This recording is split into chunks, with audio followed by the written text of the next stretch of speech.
Hello family, good morning, Ram Ram, प्रणाम। सुबह का कैसे हैं सब लोग? आशा करती हूँ आप सब लोग अच्छे होंगे, मस्त होंगे, फ्रेश होंगे, एकदम चकाचक होंगे।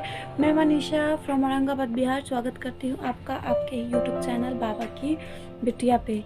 और बजे हैं अभी 10:30 और सुबह के मैंने सारे काम कर लिए हैं। सुबह का काम बहुत जल्दी जल्दी में हो जाता है ना, और फ़ोन को फिर एक बार पकड़ना, फिर कहीं एडजस्ट करना, फिर वो सारी चीज़ें करके वीडियो बनाना तो थोड़ा सा लेट होने लग जाता है। कभी कभी क्योंकि सबको ड्यूटी वगैरह जाना रहता है, तो फिर मैं सुबह का ब्लॉग अभी सुबह से स्टार्ट नहीं कर पा रही हूँ। और आप लोगों को पता भी है कि 2-4 दिनों से मेरे को कुछ ज़्यादा काम था, और बाकी मेरे घर वालों को भी थोड़ा काम था, तो उसकी वजह से थोड़ा डिले हो जा रहा था। लेकिन अब काम सारे ख़त्म हो गए हैं। अब रोज़ डेली ब्लॉग आएगा, आप लोग डेली देखना और डेली अपना प्यार देना अपनी बहन को।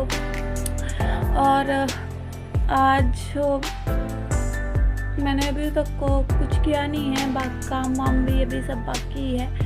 और खाना वाना बन गया है, सब लोग ड्यूटी चले गए हैं। और आपने तो थंबनेल और टाइटल देखा होगा, जब तो आपको बहुत ही गुस्सा आ गया होगा। पता नहीं किन किन लोगों ने क्या क्या सोच भी लिया होगा, तो प्लीज़ गुस्सा मत होइए।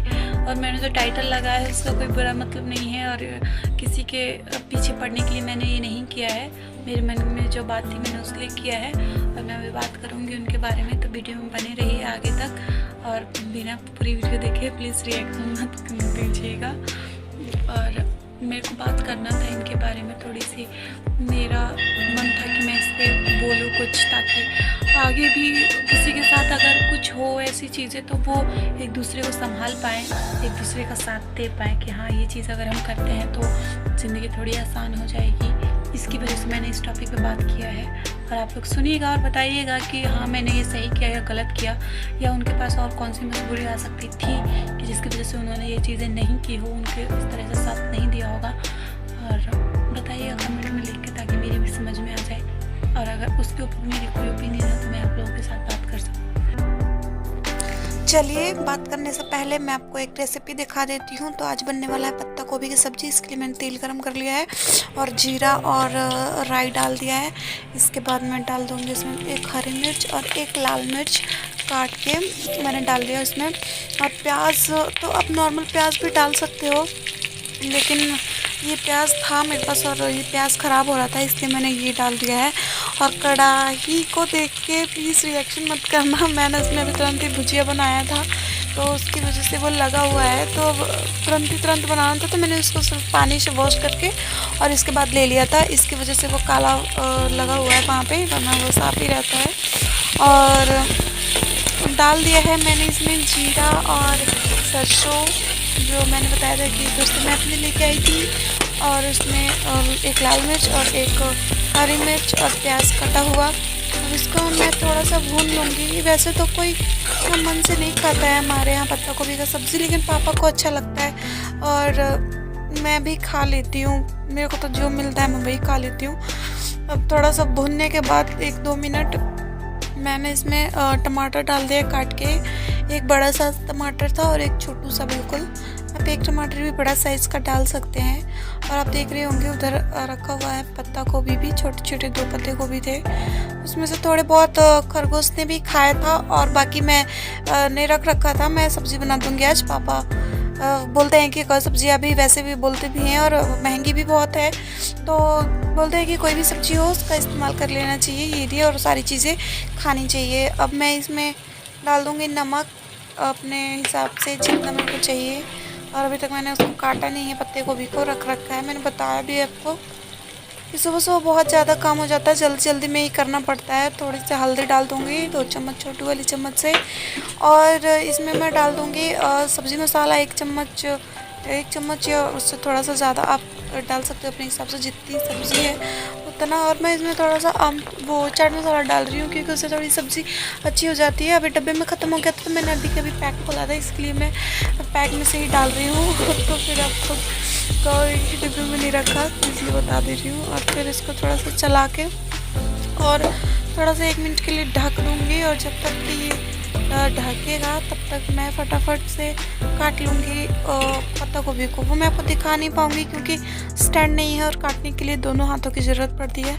तो बस बीच में से 2 भाग काट के पत्ते गोभी को और फिर ऐसे कटे वाले भाग को नीचे रख के और ऊपर से चाकू से मैं काट देती हूँ। चाहे बड़ा हो पत्ता गोभी या छोटा, मैं उसको वैसे ही काटते हुए उसका ज़्यादा चीर फाड़ नहीं करती हूँ। बस 2 भाग काट करके और पतले पतले स्लाइस की तरह काट देती हूँ और फिर मैं उसको कढ़ाई में डाल दूँगी। और अभी तो कढ़ाई अब जब डालोगे तो ज़्यादा ही रहेगा, भर जाएगा। और कोई नमक बाद में डालते हैं, अभी डालते हैं जब पत्ते डालने के बाद, ताकि वो वैसा हो जाए।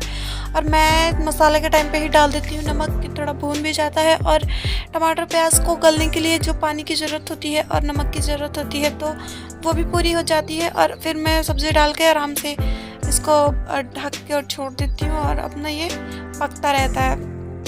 इससे क्या होता है कि आप सब्ज़ी मीडियम आंच पे, तो पता ही है लो फ्लेम पे कुछ भी पकाओ तो अच्छा पकता है। और अगर आप सब्ज़ी पे ही ध्यान रखोगे ना तो आप लो फ्लेम पे नहीं पका पाओगे। और ऐसे मैं डाल के छोड़ देती हूँ और फिर इधर रोटी वगैरह आटा वाटा सब करते रहती हूँ, तो फिर आराम से पक जाता है और टेस्ट भी अच्छा आ जाता है। कम तेल में भी कम तेल में ही मैं बनाती हूँ सारी चीज़ें। देखिए ये गल गया है और कलर भी इसका, सब मसाले भी मिल चुके हैं। ये देखने में जितना अच्छा लग रहा है, खाने में भी सच्ची में उतना ही अच्छा लगता है। और इधर मैं रोटी भी बना रही थी और ये देखिए पूरी तरह से पक गया है। मैं तेल बिल्कुल भी कम यूज़ करती हूँ। आपको ये चमक रहा होगा तो लग रहा होगा कि इतना ज़्यादा तेल डाला हुआ है। आपने देखा था मैंने कढ़ाई में कितना सा तेल डाला था। ये लो फ्लेम पे अगर आप सब्ज़ी बनाओगे ना तो आपको ज़्यादा तेल की कभी ज़रूरत ही नहीं पड़ेगी। और आप सब्ज़ी पहले ही बनाओ और बाद में जो भी बनाना है बनाते रहो तो आपको सब्ज़ी का टाइम भी मिलेगा। और ये देखिए, आपको अगर इसमें कस्तूरी मेथी वगैरह कुछ डालना है तो डाल लो। मैं आप लोगों से आज एक बात करना चाहती हूँ।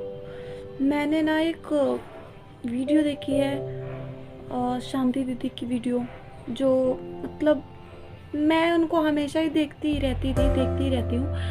लेकिन आज मैंने उतने पहले से देखा है और सारी वीडियोस देखी थी मैंने, लेकिन आज मेरे को जो वीडियो मिली और जो मैंने उसमें देखा, वैसे तो मेरे को बिल्कुल सच में कह रही हूँ, उनकी कहानी और मेरी कहानी में ज़्यादा डिफरेंस नहीं है। ये समझो कि बस बता रही हूँ मैं आपको। और मैंने एक चीज़ देखी कि मतलब वो उन्होंने बताया कि उनकी शादी शायद 16 साल में हुई थी और वो 10 साल पहले की बात है, 10 साल पहले। और अभी 17 साल में उनकी बेटी हुई थी। और ये सारी चीज़ें तो मेरे को बहुत ही ज़्यादा बुरा लगा, बहुत ही ज़्यादा दुख भी हुआ। कहीं ना कहीं ये कहानी बहुत सी शांति का है, बहुत सी लड़कियों की ही कहानी है ये। एक शांति दीदी ही अकेली नहीं है, लेकिन उन्होंने जिस तरीके से बहादुरी से इसका जो किया है, उन्होंने जो सफ़र किया है, वो सच में काबिल तारीफ़ है। और मैं चाहूँगी उन औरतों से, उन लड़कियों से भी कि जिन्होंने ये सारी चीज़ें फेस की है वो अपने लिए भी कुछ करें। जैसे शांति दीदी आगे बढ़ी वैसे वो लोग भी बढ़ें। लेकिन मेरे को कहीं ना कहीं लगता है कि इन सब चीज़ों में मतलब उनको और थोड़ा कम तकलीफ़ उठा के यहाँ तक आ सकती थी अगर उनके हस्बैंड उनका साथ देते। तो सारी परिस्थितियों को तो हम कवर नहीं कर सकते, नहीं संभाल सकते जो उनके साथ हुआ, उनकी माँ वाली घटना। और भी वही चीज़ें, शादी ब्याह भी अभी बिहार में इतनी चीज़ें हैं, लड़कियां नहीं बोलती हैं कि करना है या नहीं करना है, या फिर कुछ परिस्थितियाँ भी घर वालों की ऐसी होती है जो नहीं बोल पाता है आदमी। लेकिन जब उनकी शादी हुई थी तो वो बेशक बच्ची थी, लेकिन उनके हस्बैंड की उम्र थी ठीक ठाक, नहीं कहेंगे मतलब काफ़ी उम्र थी। उन लोगों को पता ही है उनकी पति पत्नी के उसमें ज़्यादा डिफरेंस है। कभी क्या होता है ना कि डिफरेंस होता भी है तो लोगों को पता नहीं चलता है। जैसे कि मैं आपको बताऊंगी, अपने बारे में ही मैं ले लूँ, डिफरेंस है हम लोगों के भी उम्र में, इतना कम नहीं है, इतना ज़्यादा नहीं है लेकिन इतना कम भी नहीं है, लेकिन पता नहीं चलता है। उन लोगों को वो कुछ ज़्यादा ही थे और पढ़े लिखे भी थे, तो शादी बेशक उन लोगों की हो गई थी, लेकिन अगर वो चाहते तो बच्चे बेटी की वजह से उनको ज़्यादा प्रॉब्लम हुई। शादी भी तो हो जाता है, घर पे भी हमारे वहाँ पे इतना वो नहीं होता है, हम लोग घर पे भी काम करते हैं और एक आध जो जिम्मेदारियाँ आती है वो भी जैसे तैसे संभाल लेते, लेकिन बच्चा एक बहुत बड़ी जिम्मेदारी होती है, शादी से भी बड़ी जिम्मेदारी। और 17 साल की उम्र में एक बच्चे की भी जिम्मेदारी उठाना ये कोई आसान बात नहीं है। तो अगर उनके पति चाहते तो 1 2 3 साल 4 साल वो डिले कर सकते थे बच्चों को, और शांति दीदी का नहीं मतलब होता, इतना प्रॉब्लम नहीं होती उनको। आदमी औरतों को उस तरीके से नहीं समझ पाता है, उनके पति नहीं, और भी तो कि वो प्रेगनेंसी में उसको क्या फील हुआ, उसको किस चीज़ की ज़रूरत थी, और वो उसको कैसे देखभाल चाहिए। लेकिन ये चीज़ें सबको पता होती है कि बच्ची एक जिम्मेदारी है, और ख़ास करके पढ़े लिखे लोगों को। और बात रही घर वर्क के लोगों को कि कुछ ना कुछ कहना, तो कहने को तो सब कुछ कहते हैं, और वैसे भी 2 3 साल अगर डिले हो भी जाता तो इतना कोई कुछ नहीं कहता। और शांति दीदी की शादी तो सिर्फ 10 साल पहले हुई है, मेरी मम्मी की शादी तो 25 साल पहले हुई थी, और मैं मम्मी की शादी के 3 साढ़े 3 साल के बाद हुई हूँ। तो फिर वो भी कर सकते थे, इतना मुश्किल नहीं था। आज की तरह 5 साल 7 साल नहीं कर सकते थे, लेकिन 2 3 साल कर सकते थे। इसके बाद 3 साल में वो 20 21 22 की हो जाती अपना, फिर बच्चे कर लेते तो उनकी प्रॉब्लम कम होती यहाँ। इसलिए मेरे को लगता है कहीं ना कहीं उनके पति ने उनके साथ इस मामले में नाइंसाफ़ी की है। और बाकी तो मैं कुछ नहीं कहूँगी। शांति दीदी मेरे को भी बहुत अच्छी लगती हैं, बहुत पसंद आती है। उनके हस्बैंड भी बहुत अच्छे हैं, क्योंकि जिस तरीके से गांव में वो रहती है, अगर उनका सपोर्ट किसी भी वाइफ के लिए, उनके लिए ही नहीं मेरे लिए भी और सबके लिए भी, उनके हस्बैंड अगर उनका साथ ना दे, उनको सपोर्ट ना करे, तो वो चीज़ें नहीं कर सकती हैं। तो उन्होंने ये सपोर्ट किया है उनको। लेकिन कहते हैं ना कि जीवन में सही समय पर अगर सही फैसला ना लिया जाए तो हमें वही चीज़ें, जो चीज़ें कम मेहनत में कम तकलीफ में मिलती है, उसके लिए हमें ज़्यादा सफ़र करना पड़ जाता है। तो वही चीज़ उनके साथ हुई। अगर उनके हस्बैंड थोड़ा सा दिमाग लगाते और थोड़े से दोनों का अंडरस्टैंडिंग होता अच्छा से, थोड़ा बात करके अगर देखते कि हाँ ये भी बच्ची है, इसका मेरे को इस तरीके से साथ देना। पति पत्नी का मतलब ये नहीं है कि अपना शादी हुए, बच्चे हुए, घर वर संभाला और बस फिर इधर उधर की चीज़ें हुई और बस इतना ही, बहुत सारी चीज़ें हो गई। घर के बारे में सोचे, फैमिली के बारे में सोचे। आप लोग एक दूसरे के बारे में भी हम लोगों को सोचना चाहिए कि हाँ वो किस कंडीशन से गुजर रहा है, तो इस समय मेरे को क्या करना चाहिए, उसके लिए क्या करना चाहिए। पति किस कंडीशन से गुजर रहा है तो पत्नी को क्या करना चाहिए कि ये चीज़ें करे तो वो उससे थोड़ा कम तकलीफ में हो। हम किसी की तकलीफ़ें दूर नहीं कर सकते, हम भगवान नहीं है, लेकिन कम कर सकते हैं, कोशिश कर सकते हैं। कोशिश करने से तो लोग कहते हैं कि अपना भाग्य भी बदल जाता है, तो ये चीज़ें क्यों नहीं होती। तो इसके लिए मेरा मन था कि मैं बोलूं। और अगर शांति दीदी के पास भी मेरे ये वीडियो भी पहुंचे तो प्लीज़ आप पूरा मत मानना।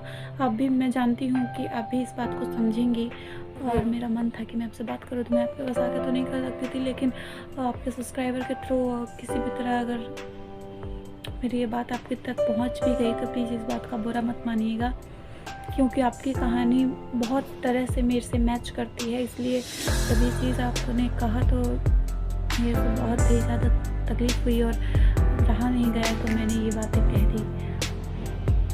चलिए मिलते हैं एक नए ब्लॉग के साथ, एक अच्छी सी बात के साथ, एक नई कहानी के साथ। और तब तक के लिए आप अपना ख्याल रखना, अपने परिवार का ख्याल रखना, आप लोग अच्छे से रहना, अपने जीवन साथी का साथ देना, माँ बाप का ख्याल रखना, और सही समय पर सही डिसीजन लेने की कोशिश करना, ताकि आपकी और आपके लाइफ पार्टनर के जीवन में ज़्यादा तकलीफ़ें ना आए। आप लोग अपनी ज़िंदगी को हंसते खेलते अच्छे से गुजार सके। जितने भी मेरे सब्सक्राइबर हैं, देखना, लाइक करना, शेयर करना, और जो नए हैं मेरे चैनल को सब्सक्राइब करिए। नीचे जो लाल कलर की घंटी है उसको दबा के और बेल आइकन ऑल पे प्रेस कर दीजिए, ताकि जब भी कुछ वीडियो बनाऊँ तो आपके पास उसका नोटिफिकेशन आ जाए।